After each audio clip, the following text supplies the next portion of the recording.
Prepare yourself for the terror. The prison of madness, where few enter and none return. Welcome to Unsung Horrors with Lance and Erica. Leave all your sanity behind. It can't help you now. Welcome to another episode of Unsung Horrors, the podcast where we discuss underseen horror films, specifically those with fewer than 1,000 views on Letterboxd. I'm Lance. I'm Erica. And for this episode, we will be talking about Zombie Death House. No, we're here to talk about my husband. Well, yes, we'll get to the sexiest man in cinema. I was not informed that we would be just talking about this movie. I thought this was a John Saxon episode. This is like a heckle and hype Oliver Reed situation where we will just be talking about John Saxon because there is next to nothing about the production of this movie that I could find on the internet. But I did reach out to one person that you could probably guess, who always has the facts and the information on every movie. And Sam didn't have anything? Sam Panico came through. Oh, of course he did. Yes. So I got some pretty juicy tidbits here about the movie, which I'm very excited to share. Okay. But yeah, Zombie Death House, also known as Death House, from 1988. Again, directed and starring the sexiest man in cinema, Mr. John Saxon. John Saxon, in his directorial debut, plays the single-minded army colonel who uses prisoners as pawns with cold calculation. The subject needs to be somebody in solitary. Gonna make him stupid like the others? No. We expect something a little bit more dramatic. The panic deepens to a primal cellular level. Adrenaline is pumped into the system with a tremendous surge. Out of control, the frenzied convicts riot, killing the guilty and the innocent. We need hostages! This pig deserves to die. How long have they been riding? All night. Well, I'll be glad to do whatever I can to help. You guys want to get out of here? Yeah! Well, I'm the guy that can get you out of here alive. Savage men were seeking new victims. They could strike at any moment. No guards could hold them when they are overcome with bloodlust.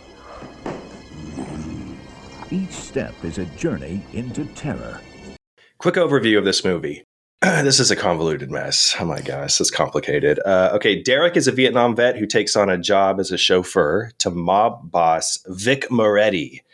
And Derek starts sleeping with Moretti's wife. It's his wife, right? Or girlfriend. I think girlfriend. His lady. Yeah. So Moretti kills her and frames Derek, who is then sentenced to the electric chair. When thrown into prison, a government agent, played by the sexy John Saxon, takes over the prison and he begins testing a super soldier virus on the inmates serving life sentences, which gives them super strength and then turns them into zombies, which infects all the other inmates. Derek and a reporter who was once a biochemist work with the warden and some other inmates to escape, but Saxon wants to blow the whole fucking prison up. And the reporter, Tanya, comes up with the vaccine while in the prison. All the while, Vic Moretti is allowed into the prison by Saxon to visit his brother Franco. It's a complicated mess that we'll get into. It's like, I'm just going to keep talking and throwing weird subplots into this summary if I keep going. So Zombie Death House is currently streaming on Tubi. It's also available to watch on YouTube. I will say the version on YouTube is censored. Oh. Yeah, okay. It cuts out about 3 to 4 minutes, cuts out all the nudity, cuts out a lot of the gory scenes, like when Vic Moretti kills his wife or his girlfriend in the tub, like when they're tearing heads off and slashing guards' throats. That's all taken out. They don't take out any of John Saxon, do they? I don't think so. Why? Yeah. But just watch the Tubi version. Because I feel like that would get flagged by YouTube as being like criminal. I think it would be flagged by you. I think you would be like, shut it all down. What the fuck? It also has a retro media DVD release out there. And as of this recording, it has 570 views on Letterboxd. It also has one of the coolest posters ever. It does. Like the poster... The movie does not do the poster justice. It looks like it's an Italian movie. It does. And the movie feels like it's an Italian movie. It does. But It it's feels like not. it should be dubbed. Like I think I read a couple of like reviews online where they're like, yeah, all my friends who watch this just bash it, but I feel like if, you know, an Italian director directed this and it was badly dubbed, more people would enjoy it and give it the benefit of the doubt. Yeah, I can see that. Honestly, I was like, this only didn't end up in Cauldron's Houses of Doom box set because it's not Italian directed. Right. Which is okay because I love the box set as it is. Yeah, but adding this to that, holy shit. I know. Okay, so this is the first and only movie that John Saxon directed. And there isn't, like I said, there isn't much out there about how he came to the project. I read a few things on IMDb. It said that the original director bowed out shortly before filming began. I couldn't find out who the original director is. I have my theories. Mm-hmm. I think it could possibly be second unit DP Gary Graver. Oh. Just looking at some of the credits, but I don't know. Okay. Like the people involved. Apparently, he was very enthusiastic about directing this, but unfortunately, the producers wanted more car chases and gore than the script asked for.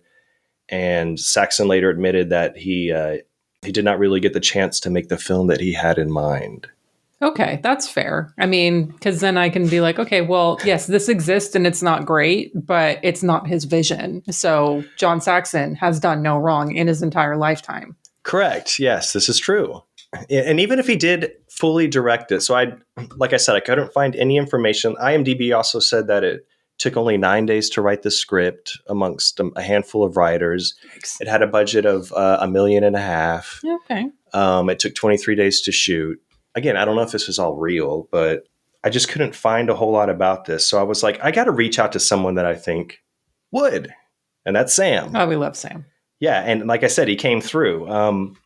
So when I was researching Zombie Death House, I found out that there were some crew members that worked directly with Fred Olen Ray, right? Okay. The director, producer, and a lot of the crew members also worked with producer Nick Marino on multiple occasions. And since Retro Media, Frank Olen Ray's label, released it on DVD, you know, Sam mentioned, yeah, I suspected that Fred Olen Ray was probably more involved than the credits might say. Oh, okay. So he reached out to his friend, Jen Upton, who edited Frank Olen Ray's new book, Hellbent for Hollywood, A Director's Journey, which was released June of this year. Uh-huh. And she provided some tidbits from the book concerning Zombie Death House, which Sam said he reached out to Fred too, and Fred said it's okay to share on the podcast. Fred actually threw in a few extra little tidbits. Okay. So in the book, in the chapter, I'm not going to this isn't a spoiler. I cut out a bunch of stuff, but she did share like a bunch of the chapter where Fred brings up Zombie Death House. He says that he had directed a fight scene for Gale Force from 2002 with Tim Thomerson. No. This has nothing to do about what I'm going to talk about, but he mentioned Tim Thomerson. You wanted to bring it up. That's fine. Which, yeah, he said he was brought in to fight a fight scene for this movie, which had been ruined by lens malfunction. And that show was so far behind schedule that they couldn't pick up the scene. So he got this call saying, would you mind coming down and reshooting this fight with B unit while the A unit continues doing what they need to do? And then he mentions it was very similar to some of the fix-it work I did on Death House with John Saxon.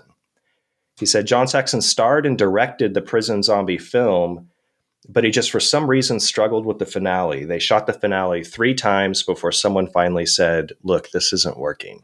And they called Fred Olen Ray in, and they asked him if he could come down and help him out. He said okay, because the producer, Nick Marino, was also a friend of his. And he said, I went down and shot a sequence where the heroes are escaping from this prison and coming out in Bronson Canyon while zombie inmates try to kill them. And John Saxon, who I effectively replaced as the director, had to continue on the show as an actor in these scenes. And I'll admit it was very uncomfortable. But he was extremely professional. Okay. And John and I talked a lot about what we were going to do. And like my experience with Gary Graver, who was also the DP on Zombie Death House, he said he had to shoot some scenes with Moon and Scorpio. I felt almost obliged to let Saxon call action and cut, but I didn't. It was a big shoot, and I needed to establish who was in charge now. So he took over as director. Then he said that the writers and producers Directors had not prepared any means whatsoever for these people to escape from the prison in the Bronson Canyon. They hadn't even considered how to achieve it. So he then includes like a funny story about like you can see lunch serving trays when they crawl out of the prison into the cave. He's like, I had to concoct like, it's a great little book or a great little fact about, the movie specifically, but not really much to get into. Then he said, Nick Moreno, the producer, watched my Death House footage, and then liking what he saw, he decided he needed more action, and he concocted a new scene that would shoot in the back alley behind the adult video company, Is that Video. the jewelry fencing? Yeah. Okay. I was like, why is this scene in this fucking movie? It plays no part in the plot whatsoever. Yeah, apparently these two guys, Salvatore and Jim Golf, played gangsters selling plastic explosives shaped like dashboard Jesus figurines, which I didn't see in the movie. No. But a car races down the alley, smashes into them, blows up, and a kung fu fight breaks out with the hero, Dennis Cole, all in a night's work. So that is that scene, that random scene where basically it's the 5-minute credits, opening credits. It's just oh my God, jam-packed of so many things. There's too much information in the opening credits. Yes. It's like a montage of every action movie that you could think of. Yeah. He said, I did that additional scene as well. And at the end of the day, I never really thought to ask, hey, am I going to get paid for anything for this? The answer was no. 3 days. I spent 3 grueling days on the movie and I didn't get a dime, not a fucking dime. And I probably didn't get any credit either. I don't remember and I don't want to. So yeah, I don't think and Sam was like, I don't think anyone anywhere else has ever reported that Saxon kind of directed this in name only. I would imagine he got a lot of help, him, never having been directed before. He spent 3 days on it, which means Saxon was directing for the other 20. Other 20 days, but I don't know if it's hinted on that the other DPs were handling some of the directing scenes as well. But I don't know. I think it is Saxon's movie. I think this is his directing credit. Okay. Yeah. I think maybe he would have gone like the Alan Smithy route if he wanted to, because it does sound like the producers, this Nick Moreno, wanted something completely different, changed up and threw in random action scenes that really have nothing to do with, it does have something to do with the story to get Derek into the prison and stuff, but not even that. Like it had nothing to do with anything. Well, the police car chase, like once he's been framed, like I can see that. But yeah, the jewelry fencing scene, I was like, what? Why? Why this movie? Yeah, it reminded me, and I'll talk probably a little more about it, but it reminded me of a Po' Boy production. It's very like pieced together. I was expecting Fred Williamson to pop out. Yeah, I saw one of the cast members is in quite a few Po' Boy productions, and I was like, oh, here's Lance's chance to talk about Po' Boy again. I don't have a whole lot of notes to talk about it, but it did give me that vibe. The whole yes, and that's why I do enjoy this movie very much so. Yeah, I think maybe we should spend our time focusing on what Saxon is good at, which is acting. Yeah, and delivering his lines, looking good, being badass, and fully committed because he is really great in this. Yeah, as are the Morettis. Those are my guys. Yes, but yeah, I want to thank Sam, Jen, and Fred for giving me information to share that little tidbit. Yeah. On the subject of Sam, I know that you picked up Bill's from Groovy Dooms, his haunt zine. Yes, I do want to warn folks that there's only a few left as of this recording. I bought the 10-pack of the last 10. Yes, I wanted to do that. Because I was like, okay, I got a little extra money this month because I was very frugal. I'm like, I'm going to buy all 10. They haven't arrived yet, but I did get my shipping notification, so I should have them soon. I'm very excited to read them for awesome. Halloween season. I saw yours that you posted. I'm very excited. So, guys, if you don't have it yet, get on it. Bill does fantastic work. Yeah. And I know Cactus Music from Houston, that's a great record store. The owners there, they messaged me on Instagram when I posted it. They're all, thanks for the reminder. I just ordered one. Oh, nice. So, even fewer left, guys. Get your copy because it's awesome. I do want to get that 10-pack. Offer it next year. And I think, I know Klon was just like cleaning house on his zines. He's probably not selling them anymore, but if you really did want some of his, like it wouldn't hurt to reach out to just double check. Yeah, because his are awesome. Yeah, good little plug there. Okay, so we all know this is the John Saxon show, the episode, I should say. Yeah. We all know and love him. I don't think we need a deep dive into all his films and the greatest stuff. I have notes on all of his films. Oh my goodness. Yeah, I had some stuff that was, like his real name. Mm-hmm. We could talk about his real name. Carmine Orico? Carmine Orico. Yes. You got to get the Italian. Carmine Carmine. Orico.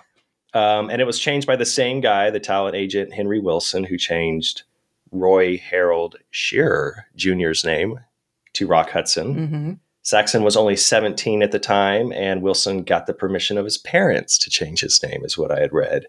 And he was contracted with Universal Studios early 1954 at $150 a week, and the rest is fucking history. But yeah, we know his films. I know, but maybe we could just talk about some of his favorites, of our personal favorites, Okay. and maybe stuff that we watched for the episode. Okay, fine. Let me just throw away my 10 pages of notes on all of his films. That's fine. Share whatever you have, because my notes on this film are 2 paragraphs. No. So I rewatched Cannibal Apocalypse with the Tim Lucas commentary. I love that film dearly. I do too. And the Tim Lucas commentary actually pointed me to an episode of a 1960s TV Western series called Cimarron Strip, starring Stuart Whitman. And the episode is called Journey to a Hanging. And Saxon plays a drunken bandit named Screamer in it. And he agrees to help the sheriff track down some wanted outlaws led by Coffin, played by Henry Silva. Oh, yeah. You messaged me and we were like, you should watch this if you have time. And I didn't get to it. I know. I messaged you really late in the week. And so I didn't expect that you would, but it's on YouTube, folks. I highly recommend it. It's Journey to a Hanging. It should come up right away. Tim Lucas said it in his commentary, and this is what really had me intrigued. He was like, I think this is John Saxon's best performance. Oh, wow. And he is going for it. Like, he is just like, I mean, we talked about how like he always gives it everything, even in, Zombie Death House. But like, and he's young in this. It's 1967, I think. And so he's pretty young, but he has got like all the energy, all the sass. Like, I mean, God damn it. It's not the fucking sexiest thing I've ever seen in my life. But yeah, I highly recommend it. Plus bonus Henry Silva. Yeah. Well, and Stuart Whitman, speaking of Stuart Whitman, one of my favorite Saxon roles is him in Shadows in an Empty Room, Alberto De Martino's. And him and Whitman play like cops together, and they're just like a perfect combo. Yeah. I love that. This is the difficult thing for me with John Saxon is that he not always, a lot of times plays cops. Yeah. I fucking hate cops. But if anyone is going to save me from the big bad, I do want it to be John Saxon.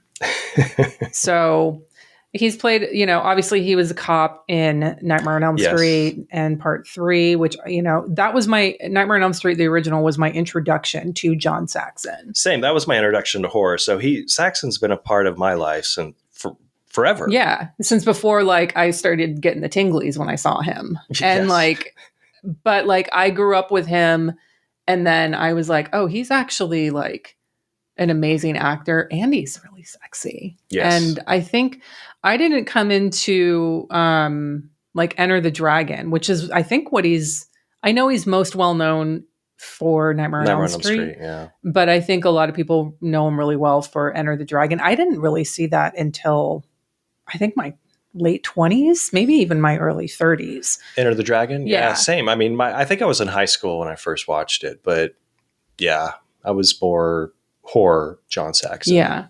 But I mean, I rewatched that for this episode because I hadn't seen it since my one watch initially.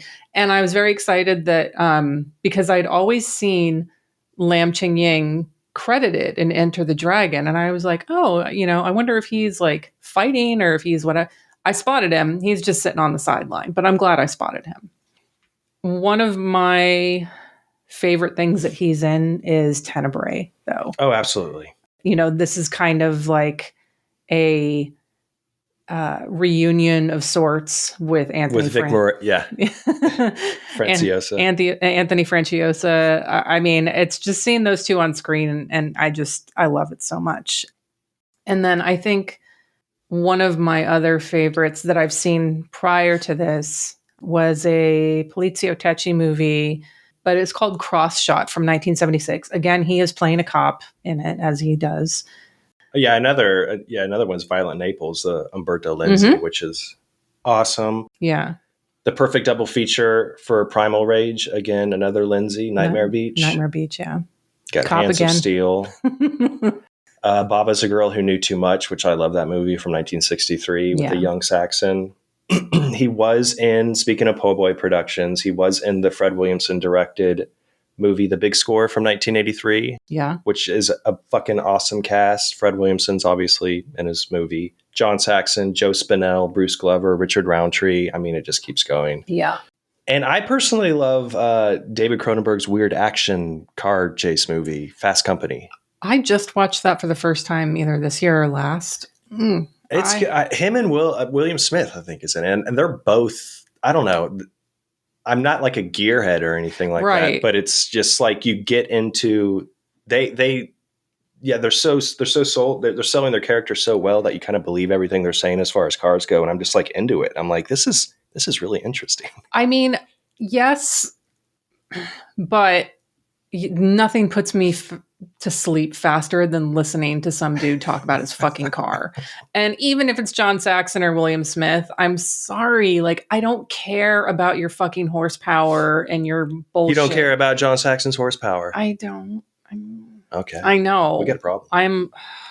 I feel that hurt coming out. I'm sorry, but cars are meant to take you from point A to point B. If you even need to have one. Like, I don't get what the fucking the vroom vroom, like, it's F1 weekend here in Austin, which is it's a nightmare. I can't imagine anything dumber than sitting in bleachers in the hot sun. Yeah, it's still hot in October in Austin, watching cars drive in a circle. Very loud. Yeah, they're super loud. There's been fucking fighter jets flying over my house and helicopters and helicopters, shit. Yeah, are to like bring in all the sex workers, and it's like probably for all the rich people, and it's terrible. I hate this week so much. I think the jets were probably for the UT game. See, I hate this weekend even more. Yeah, there was it's all the things I hate.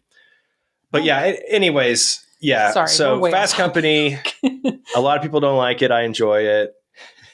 But yeah, I think we can all agree it's worth watching a movie if John Saxon's in it. Yeah. He's the type of guy that's given it his all. It's going to be entertaining, at least the scenes he's in, even if it's just to look at him. Yeah. I did feel like I had to get in at least one more new watch with him. So besides Journey to a Hanging, I did also watch a TV movie that was written by Rod Serling called The Doomsday Flight from 1966. It's Speed, but an airplane. So there's a bomb on board that has an altitude sensitive trigger. So if the plane, like, once it gets up to a certain height, it triggered, I guess. Yeah. But if it drops below a certain altitude, then it explodes. Yeah. So it's literally Speed. So he should have like a co-writing credit for Speed, because that's his idea. He should. That's like Rod Serling. John Saxon plays an actor in it. So like he arrives at the airport and all the girls are like screaming and fawning all over him, and justifiably so. And he's a bit of an asshole though. Like he's hitting on all the flight attendants or stewardesses, whatever they were called stewardesses back then in the movie. But it's okay. The movie's okay. Like it's very obvious where the bomb is. Like I don't even think they try to hide it. But then the fact that nobody finds it up to a certain point is like, you guys, like, haven't you people in the movie been watching the movie? Anyway, I wouldn't say it's not worth watching, but I wouldn't rush out to see it by any means. Okay.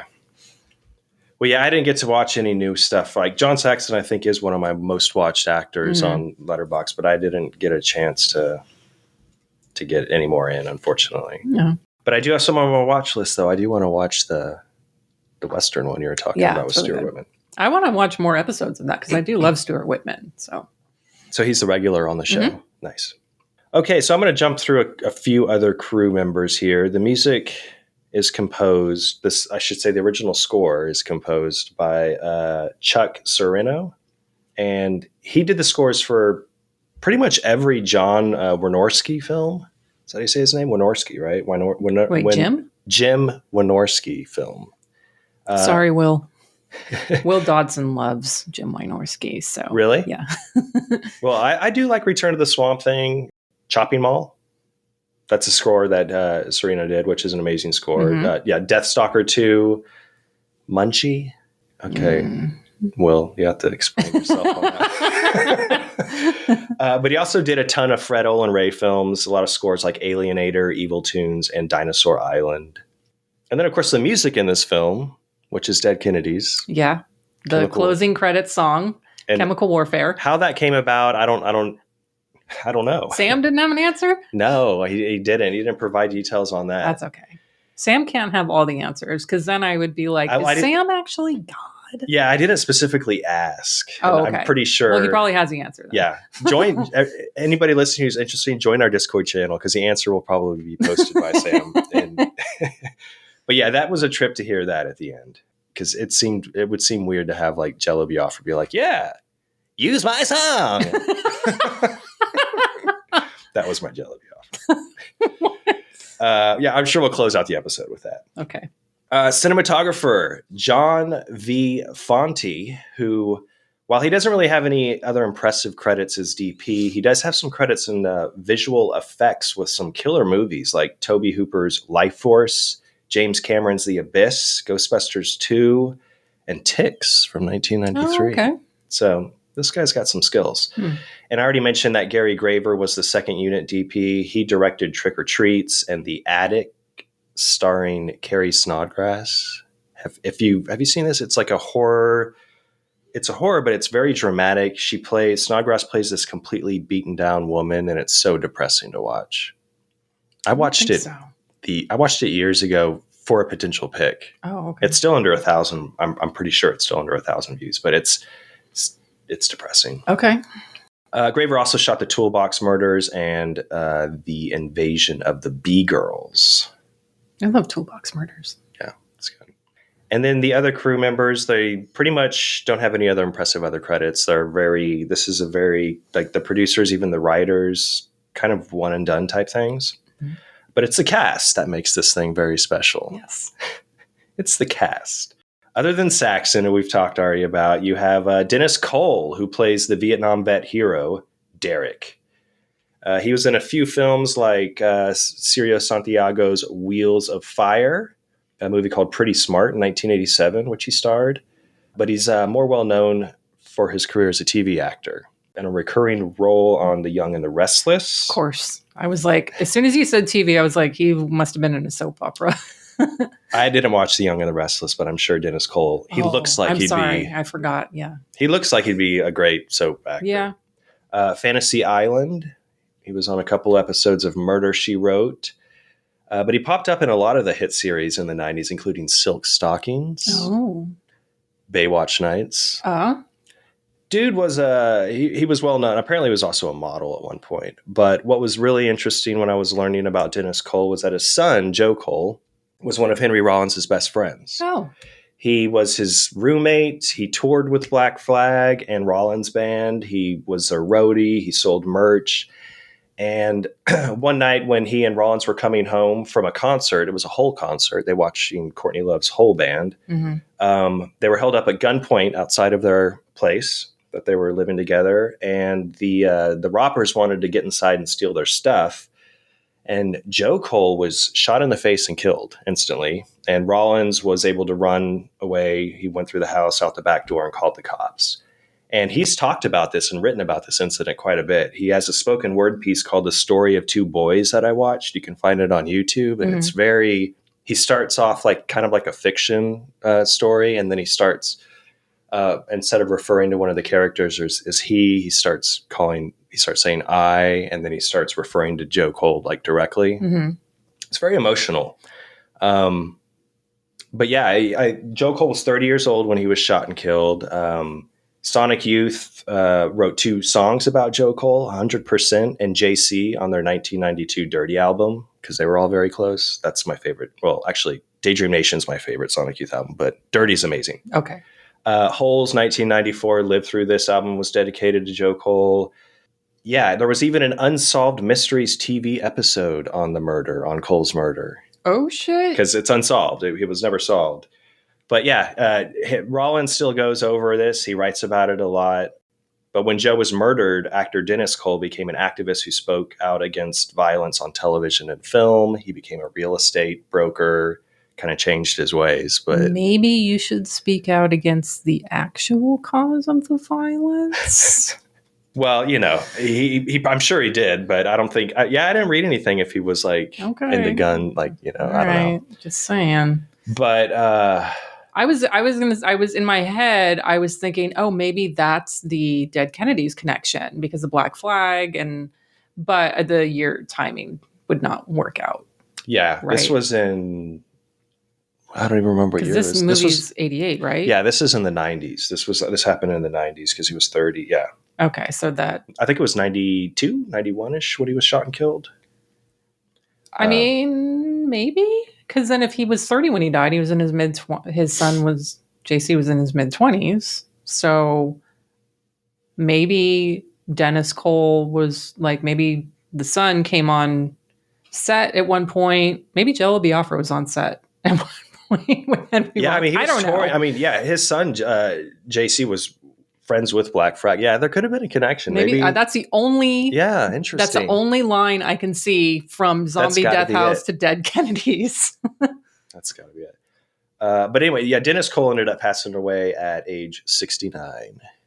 Nice. Okay, that's terrible. Okay, so let's go to. I got to say it French, right? Anthony Franciosa. Franciosa. Mm-hmm. He plays the wonderful kisser, Vic Moretti. Open mouth, tongue. Lance's favorite. He is going for it. He is such a fantastic actor. Lance loves seeing that kind of kissing on screen. Yeah, obviously he played the American author Peter Neal in Tenebrae, and he's in Across 110th Street. 5-star banger in my opinion. Yes. He stars in 1957's A Face in the Crowd, Andy Griffith's best role. I really enjoyed that movie, but I will never watch it again. Yeah, because of politics today. Yeah, it's so relevant, right? Is that why? But also his character is so grating. Yeah, I'm just like, I don't want to watch loud. This again. Yeah, he's obnoxious. I don't need that no. I'm good. I'm glad I watched it, but I will never watch it again. I saw that as a double feature at the Paramount with Network. Yeah, I can see that. And that was a fun but long night. Mm-hmm. And Franciosa was also in my. This could upset some people, but my least favorite Death Wish film, Death Wish 2. I don't think that. I think a lot of people have shared that opinion. But let's do it. Then we have Tawny McClure. She plays Tanya Carrington. She's the journalist / biochemist. And she's had a lot of small film roles. She plays Reese Witherspoon's mother in the Legally Blonde movies. That's kind of her big roles. She was in Death Spa, which is fucking cool to say. Yeah. And she has a part in Crawlspace with Klaus Kinski. Yeah. I mean, she's believable as a journalist, but... She doesn't do much. Yeah. I'm... She's not very believable as a biochemist. You know, like when that new Predator movie came out and fucking Olivia Munn was a scientist, and I was like, get the fuck out of here. I haven't seen the new Predator. Okay, well, I'll see every Predator movie because I can't help myself. But it's like every shark movie, I'll watch it. I can't. It's like, Sam with the Amityville movies. Well, what I found interesting about Tawny McClure, who she was a popular singer in the early 80s, going by Tawny Kane and the Triangles. That sounds too much like Tawny Katane. I can't deal with that. Well, her husband at the time was I think his last name was Kane. I don't know what his first name was. Well, she shouldn't have taken it. Well, I'll write her and tell her that. But she was in, this really fucking blew my mind when I was looking this up. She had some songs on soundtracks, including Armed and Dangerous from 1982, the movie I watched with Lee Van Cleef and David Carradine for Junesploitation. Yeah. Like the most random movie that I'd never heard of before. She sings on the soundtrack. And then she also sings a couple songs on the Terminator soundtrack. There's like 3 songs apparently that she sings. Okay. I looked them up. I listened to them. I was like, I could put this as a closing song, but they're a little long. Okay. They're good. They're 80s. They're very 80s. Dead Kennedy's a better choice. It'll be Dead Kennedys. Okay. Yeah, chemical warfare. There's no fucking question. Okay, Superfly himself, Priest Ron O'Neill makes an appearance in Zombie Death House. Yes. Then we have Michael Pataki, who plays Frankie Moretti, Vic Moretti's gay brother in prison. Yeah. And the Morettis steal the show. Again, he's another great actor. I had watched Pink Angels from 1971 for the Eye for an Eye episode with Tom Basham. Yeah. And Pataki plays a biker in that. I love that movie. It's really fucking good. But yeah, it's this movie, you know, you have John Saxon, but it's kind of the Anthony Franciosa and Michael Pataki show. Yeah. They're so good. They are. They keep me grounded in this movie because the editing certainly does not. Let's get into it. That's all. Do you have anybody else you want to talk about in the cast? No, I do love Michael Pataki. I think 2 of my favorite things he's in are Graduation Day and Dead and Buried. But the movie. I've watched this before, and I was like, all right, this is a mess, but you know, I'm not going to be mad at it because it's John Saxon and it's just physically impossible for me. But then I'm rewatching it and I'm like, okay, I had my like cherry broken with John Saxon directed movie already. So I'm watching this like a little bit more objectively this time. Yeah. Good Lord, the fucking first 5 minutes, opening credits, there's millions of fucking things happening while the credits are still rolling, like establishing things, voiceovers, just what? Yeah, from the get-go. You have it's 5 minutes of credits. Yeah, I looked at the fucking runtime and it's a Vietnam vet getting a job as a gangster chauffeur. He ends up having an affair. He meets his old Vietnam buddy that has nothing to do with anything. He just pops up at a hotel, and then he has flashbacks of the war, which why is he a Vietnam vet? Like, what's his purpose? Is that because like he can take charge and that's why the inmates follow him? Like, there's no real reason he's a Vietnam vet, really. Right. I feel like they're trying to have it be some kind of like nomsploitation. Yeah. But it never succeeds as that at all. Like this is not a nomsploitation. Cannibal Apocalypse is a nomsploitation movie. This is not. Yeah, this seems like it. And reading that excerpt from Fred Olen Ray's book, it seems like they just shifted gears a lot. They're like, let's do this. Let's make it more mobster. Let's make it more, more zombie. Yeah, like there's a couple of decent movies in there somewhere, but mashed all together like this. I think the editor was like Fred Roth or something. Do you hear me, Fred Roth? I understand you didn't have very much to work with, but there's just like basic editing shit that like normally I am not like super in tune with like the very technical aspects, but like when something is such a mess like this and it just jumps from one thing to the next that doesn't make any sense, there's no transition, what? Yeah, it does. The editing doesn't do this movie any favors whatsoever. It's some of the wildest editing I've seen. Yeah. And I think when I first watched it, a year or so ago, I was like, what the fuck is this? It's montage scenes and just strange. Yeah, for the first half hour, it's pretty much an action crime thriller, and then it kind of goes off the rails. Well, the problem too is that it takes just under 20 minutes to set up Derek going to jail. I love how there's a scene too where it's like he's just sitting there and it says 10 months later. Yeah. Like it just pops up on the bottom. Like, who cares? Like, you don't even need that. Nobody cares. Nobody cares about the jewelry fencing scene. Honestly, okay, so the movie is what, hour 36, right? Yes. This could have been an easy like hour 25, maybe even shorter. But yeah, the opening, it's like our main goal is to get Derek into prison. Why is it taking 20 minutes to get Derek into prison? Because we have a bunch of chaotic editing that doesn't make any sense. We have scenes that don't belong and don't make any sense. And we're not even in this extra time that we've added to it. effectively setting up anybody to care. I don't give a fuck about anybody in this movie. They're not, during the first half hour, they're not really, there are weird edited cuts of like John Saxon, like talking to the warden, like, you know, but they're not establishing anything that's going on really with the virus. Yeah. Again, like it's more like a mobster movie, like, you know, the jewelry, and it has nothing to do with anything. And I do have to say the best line, my favorite line of the movie, does happen about 30 minutes after all of that wasted time. When the chaplain he's kind of telling the first test subject. So there is a test subject that he's injected and he starts getting sick. And there's a chaplain that has his hand on his head and he's kind of saying, you know, like you're going to be all right. And he picks his hand up off the forehead, which kind of tears the flesh off of the forehead. And the inmate, he kind of screams in this most boring, emotionless. He's all, oh. And then immediately cuts to a table of inmates playing cards. And one of them just says, "This is getting fucking weird, man." And it cuts from that scene too. And I was like, yes, that's exactly what I said. Jinx, motherfucker. It's one of the best lines. And it's like, it happens at the perfect moment. And I have to say, if Fred Roth intentionally did that, because he was like, I have no fucking clue what I'm doing. This movie's meta. It's self-aware. It knows it doesn't know.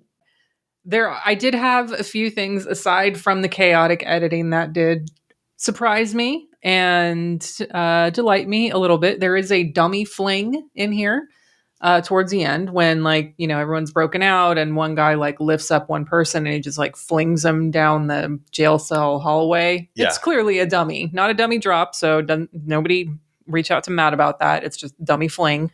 It is a surprise Christmas movie. I don't think it is a Christmas movie. You don't see this on very many Christmas horror movie lists because only 500 people have watched it. Yeah. But yeah, this could be added to Christmas because they do bring it up and there's a lot of decorations. Yeah. Too. I mean, it's not Christmas centric, you know, it's not Black Christmas or Silent Night, Deadly Night or anything like that. But I feel like if it takes place during Christmas, you can count it. There's, you know, a lot of the gore, especially when we get to the very end, is fun. I do think the Jamaican has some of the good, like some of the better stuff before he gets killed. Like he pulls off an arm and decapitates a soldier who's trying to escape the prison. So yeah, when he's in the electric chair too, and he kind of lifts off the little, you know, thing on his head and his head starts bleeding, that looks great too. The special effects are okay. Yeah, they're not great, but they're very okay. Yeah, they're fun to watch. And then my favorite line, which this would be me as a zombie, is when like the son, the little boy, is like running to try to show them where he's like the tunnel is.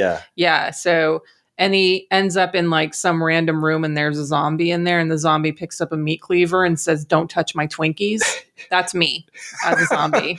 I don't want your brains. That is like it's got to be like a crazy Fat Ethel like homage. Like it's criminally insane. Something. That's what I got from it. But yeah, "Don't touch my Twinkies." Yeah. I had a few because it is kind of, it's poorly scripted. The dialogue's funny. There's very humorous kind of one-liners. And I had a few.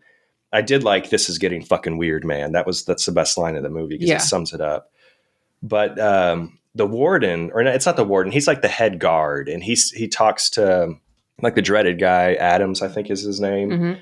But he says, "Save your spit, you're gonna need it in hell." What does that mean? Are you giving blowjobs to the devil? Yeah, I mean, something's going on with. Somebody thought that was a very clever line. He spit at the guard, and then he's like, "Save your spit, you're gonna need it in hell." Maybe to put out fires. I don't get it. I don't either. And he also says, "Go beat your meat till I'm ready for you," which I like that one. And then one of the inmates who's getting ready or hopeful that he's going to escape, he says, "You know, the first thing I'm going to do when I get out of here, I'm going to make Maria pregnant." I like you, fellas. You know, you can just make people pregnant. That's the way it is. That's how it works. The stork makes them pregnant. I loved the fucking poorly written dialogue. But it's the Morettis, the Moretti brothers, Vic and Franco, are who steal the show for me. I want a spinoff of how Franco got into prison and how Vic handled it and Vic's rise to his mobster days. Like, those are interesting characters. Get the Zombie Death House prequel. And then we get like the origins, like when they were testing it before the movie. Like, so we get like, that's the side plot. Like, we're not getting to all that yet. We're focused on the Morettis because they're the stars of the show here. Right. But we do need to establish, setting up this whole like super soldier sort of thing. Let's show a few more like, failed experiments or something for a little bit of gore. But for the most part, yeah, let's make it a mobster movie. Let's focus on their relationship. Let's throw in just the perfect set of coincidences, like the warden's family. Let's have them in the prison as well. There you go. Vic Moretti's brother just happens to be in the prison with Derek. Like there's so many perfect set of coincidences. The journalist happens to be a biochemist. Like, Yeah. I think that's why she was invited. But yeah, again, it feels like Fred Williamson attempted to make a horror movie, and Zombie Death House is where it's at. Because he would cast John Saxon in this role. He would. Like the whole cast feels like something from Night Vision. Yeah. But he would have cast himself. So then that would have... he would have been Derek Cole. Yeah. Dennis Cole. Derek was his character. Yeah. But yeah, he would have cast himself in that lead. And there definitely would have been a sex scene between him and the biochemist if he had directed it, though. Yeah, and then she would have been like, after they have sex, she would have been like, okay, I have the vaccine. He's all, fuck it. Let's get out of here. He's like, baby, I just gave you the vaccine. Okay, best line of the episode goes to Erica. So there's, this movie's all over the place. It's all about the cast because the plot is a mess. There's so many subplots. Yeah. Like it does seem like it came together in editing and even after production where they brought in different people to shoot different scenes. Yeah, I don't think that we can really make a case for like, we're not here to try to convince anyone that this is a good movie. We are here to champion an underseen horror movie and highlight what's good about it because, I'm not going to say every movie has that, but this has enough in it to make it an interesting watch experience at the very least. I think if you give it a chance, it will have something that will entertain you. Yeah. Like it has a little bit of everything. It pulls from every genre for sure.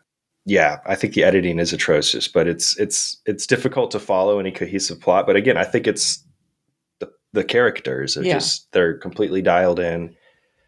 And you do have the fact that it's a John Saxon only directing credit. Yeah, it's this little curio, if you will. Like it's just this like, oh, John Saxon directed a movie. Let's talk about it. Yes. Let's just talk about John Saxon, really. I mean, I'm kind of surprised it isn't talked about more. Like, I'm surprised it doesn't have a release, given that John Saxon's name's tied to it. I wonder if it's credit song rights issues. Like maybe they didn't get permission and they just threw that song on there because it's not like John Saxon knows what he's doing when it comes to directing. He's like, we can just take this Dead Kennedy song, right? Hey, I heard this song on the way here. I thought it was cool. I think on the YouTube version too, it didn't even have it in the credits. It was just because that'll get it flagged. That'll get it flagged on YouTube. But it's it's got the DVD release, so it's been released the retro at some media. point, Yeah, but I don't know. Who knows? Who knows? I'm sure. You know what? At the rate everything's getting released, I'm sure this will come around eventually. I think so. Yeah, and I think more people should see it. It's a fun mess. Yeah. Okay, let's jump to double features. What would you pair with Zombie Death House? I struggled with this one a little bit, but I think there's an obvious one for me at least. Because if you have one John Saxon movie, what's better than that? Another John Saxon. 2 John Saxon movies, of course. So and getting into, I know that Zombie Death House does not succeed as a non-exploitation movie, but I already mentioned Cannibal Apocalypse. Have a movie about flesh eaters. Saxon in that one plays Norman Hopper. Last name's a play on Dennis Hopper, who was recently in Apocalypse Now. Thank you, Tim Lucas. So he was a commander of battalions of soldiers in Vietnam, one of whom was named Charlie Bukowski, played by Giovanni Lombardo Radici. He's captured and ended up a cannibal. This new taste for flesh is transmittable through bites, and soon it spreads throughout Atlanta. I love this movie dearly. I think it would pair well with it. I'm actually still on the fence right now between this and one other one. So I'm actually going to let you pick between my two. I've never done this before. But so my other one that I was thinking about also has an apocalypse now element because the sort of leader acts like Kurtz does. It's extremely gory. There's cock shots. There's dead kids. That's another thing about this movie. There are so many opportunities for dead kids in this movie, and we didn't pull the trigger on that. Yeah, even when I watched it the second time, I was like, did I forget that a kid dies? Is this kid going to die? I thought the same thing, too. And nope, they fucking survive. And I was like, God, fuck this. Okay. And the movie is an absolute assault on the senses because it is told in a much more coherent way. I just actually convinced myself I think this is a better pick. Yeah, it's got the dead kids. Okay. Universal Soldier Day of Reckoning from 2012. I know it's not, but also we're trying to build super soldiers. So we have the basis for that as well. I was really surprised when I first watched this movie. I was like, okay, I'm going to fucking watch a Universal Soldier movie for the book, whatever. I turned this on and like one of the first scenes is like this like brothel and some dudes coming in just fucking tearing shit up. People are getting just hacked to fucking pieces, blown away. This one guy comes out of bed, full cock shot, and he just fucking pulls out a gun. I'm like, oh my God, what is this movie? It's chaos, but it is, it's a, oh God, what times is it? It's John or Peter? Ooh, I always forget. But it's told in a much more coherent way. Jean-Claude Van Damme is in it. Dolph Lundgren's in it. Jean-Claude Van Damme plays the Kurtz character in it. Scott Adkins is in it, who I normally am not a big fan. Do you know what times it is? Do what? Does it say what times it is? Is it John or Peter, the director? John. Thank you. So yeah, I'm gonna go. Yeah, so I know I said you pick between my two, but I already. Yeah, I select Day of Reckoning. I've never seen it. So okay, well, I need to watch it. Yeah, you were like, you just said Dead Kid, so just pick that one. It's more on brand for you anyway, Eric. Bunch of cock shots. I'm in. Let's do it. What about you? Okay, so I was thinking of picking a Po' Boys production film since makes absolute sense. But it gave me Fred Williamson style filmmaking vibes. But I'm going with another zombie outbreak film. A 5-star banger, and it helped balance the faults in Zombie Death House. I'm going to go with Dan O'Bannon's The Return of the Living Dead. Okay, it's a perfect zombie flick. It has the more or less the good guys and bad guys teaming up to save themselves, but in the end, as John Saxon says in Zombie Death House, quote, "It's the only option, scorched earth." Yeah, which is kind of what I wanted in Zombie Death House, but you do get that in Return of the Living Dead. Yeah. So that's the ending I wanted. So I would follow up Zombie Death House with a perfect zombie film. It's got the punk connection too. Yeah, there's the punks. So there's that. There's great music. Yeah. Okay, I like it. All right, are we ready for? We're closing out October. We are closing out October. This is our last episode of the month, which means our next episode will be our recap episode for Horror Gives I am Back. behind. I got some movie watching to do, and I'm excited to cram all this in before Halloween. I'm trying to watch more than just my 31. I am watching some other stuff in there too. There's a couple categories where I'm going to talk about more than one movie. I'm just saying. Prepare yourself for a long episode. What?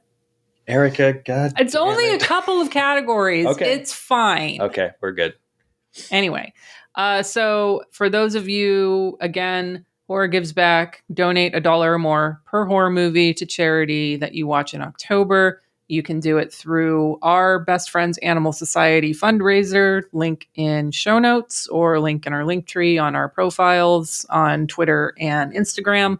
A few people have already donated. I think name's escaping me. Someone told me their dad donated to it, which is fucking awesome. What? Yes, yeah, that's amazing. People, and I know I mentioned it last episode, but we have a person who is matching donations this year. So every little bit counts. I am really excited to see where we end up this year. Keep the, shares coming in on Discord. I know Lance is in Germany for a week. So I've been out he has of it, an excuse. guys. He has an excuse. My He's jet fine. lag's too been destroying me, but I am I got like 20 movies to fucking watch, and I'm gonna be fucking busy in Discord. We've gotten up to date on episodes. You got nothing to do for the rest of the month, but watch movies and take a few notes on them. Yeah. And because then after that, we have my next pick. No Rules November. This is historically the hardest movie to pick of the entire year. We love our rule for a reason because, it keeps us like focused. It keeps us like puts barriers up for us. It really does. When you take the barriers away, it makes it really hard. So I have a very little short side tangent here. This decision has been a journey.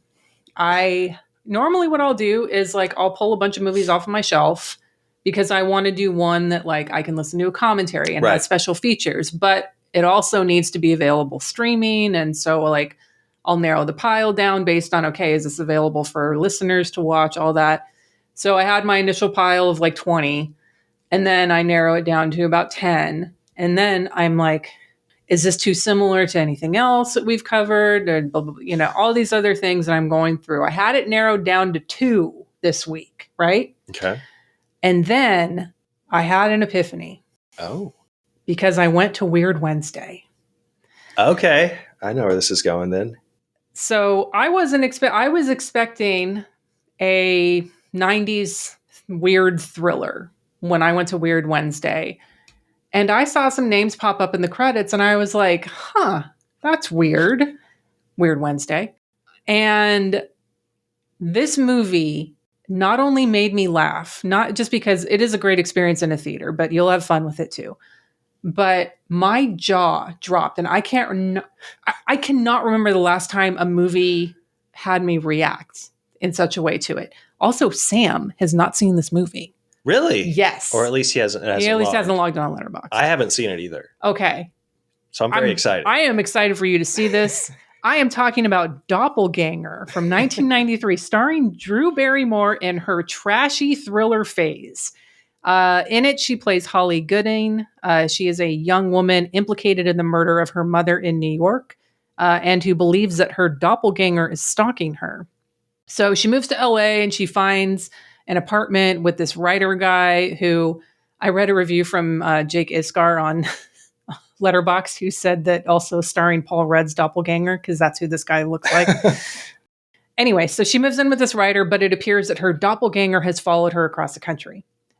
This movie also stars Dennis Christopher from Fade to Black.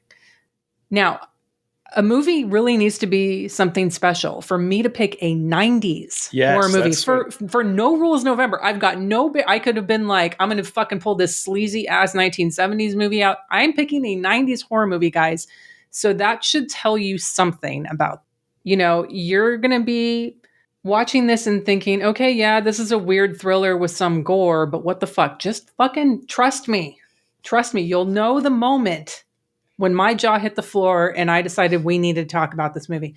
Also, this movie is clearly a giallo because there's a black glove killer in it. Oh, okay. Well, this isn't January. I know, I'm kidding though. But anyway, not that it matters, but it has 4,200 views on Letterboxd. It is available to watch on Prime, Tubi, Fubo, a bunch of other. It's all over the place. You guys can find it. I am really looking forward to not only Lance, but some of our listeners watching it and sharing their thoughts on it. I am thrilled, beyond thrilled, that you picked a 90s horror that stars Drew Barrymore.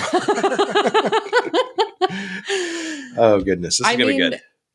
I do, as much as I do like the chance every now and then to talk about, a more well-known movie, we still want to have the unsung horrors principle behind what we're picking and have it be something underseen. And so absolutely. A lot of stuff that was in my pile, I was like, yeah, it's not talked about much, but yeah, I think this one would not only be much more underseen than some of the other stuff that I had narrowed down my options to. I'm not going to share what those were. Maybe next year.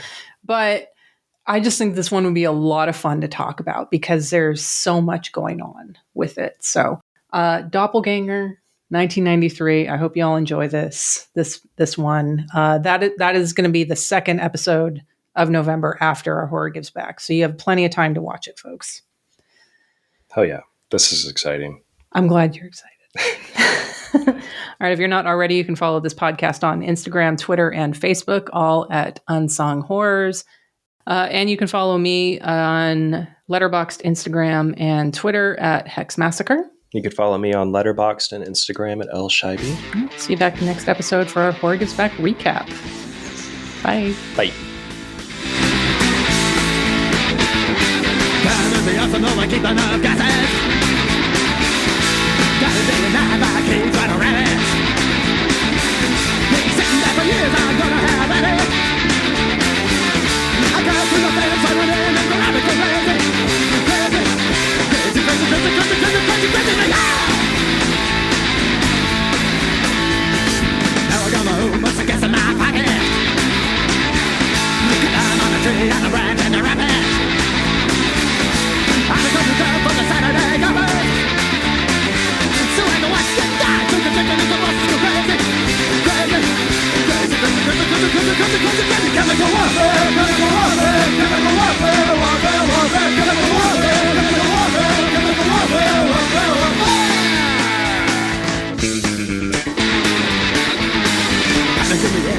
Chickens running. Gold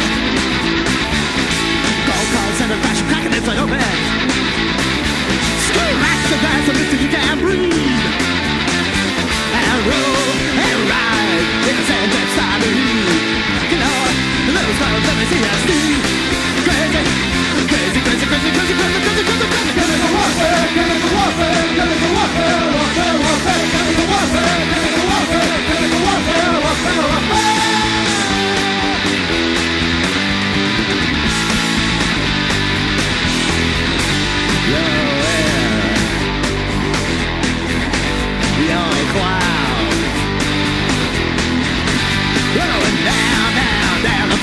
Sensitive to the touch, mowing down my putting green, and it's safe for the big clubhouse.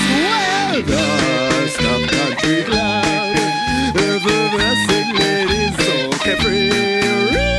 Relax, cause spicy fool, in the lip with the high martini. Until. Oh shit, what is going on?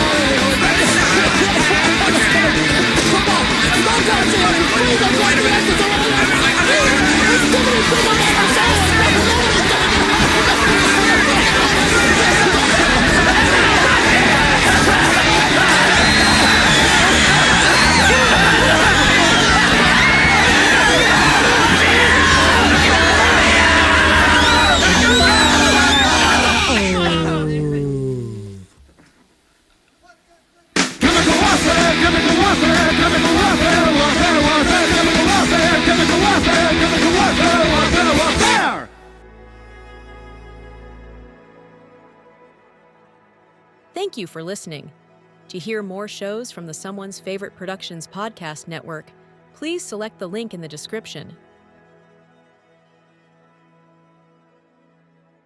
I am Adam Lundy, co-host of They Live by Film, a podcast dedicated to bringing you film discussion and interviews from around the world. Every week, my co-hosts Chris Haskell, Zach Bryant and I discuss a wide range of films, from monumental classics like Vertigo and The Rules of the Game, to the craziest, schlockiest movies ever made like Deathbed and everything in between. We are also lucky enough to have sat down with some of the biggest players in the boutique Blu-ray and film restoration game.